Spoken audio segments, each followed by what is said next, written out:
So the question I'm asking again today is, whose fault is it? I'm just going to refer to a portion of scripture that I referred to the last time, John chapter 9, verses 1 to 3.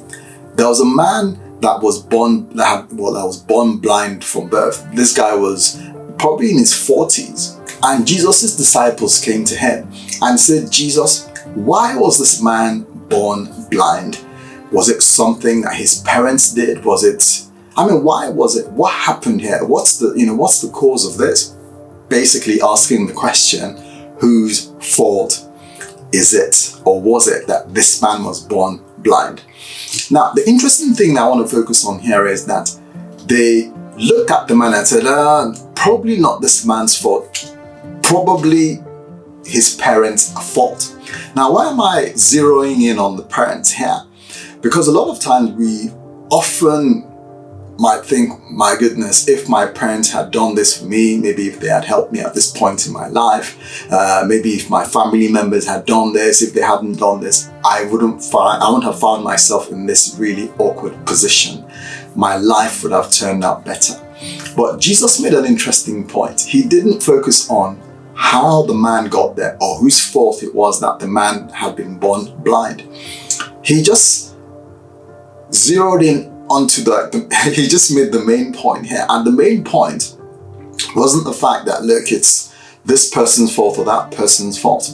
He just mentioned that, look, irrespective of where this man is at this point in time, God can still make something out of his life.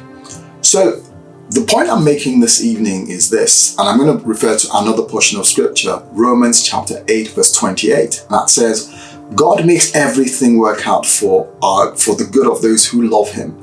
So whether your parents or your family members, contributed to where you are, and where you are isn't like a really palatable position, God says that doesn't really matter. It doesn't matter whose fault it was. What really matters is the fact that irrespective of where you are, God can still make something good out of your life. God can still do something good with your life, as he says in Romans chapter 8, verse 28.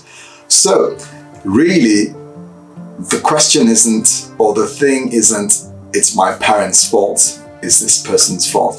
That has happened. The point Jesus wants us to focus on is, where do I go from here? And where can God take me from where I am? But we can be confident because God says in Romans chapter 8, verse 28 that I referred to earlier, that he can still make something good with your life, through you, and in your life. So it doesn't really matter whose fault it was.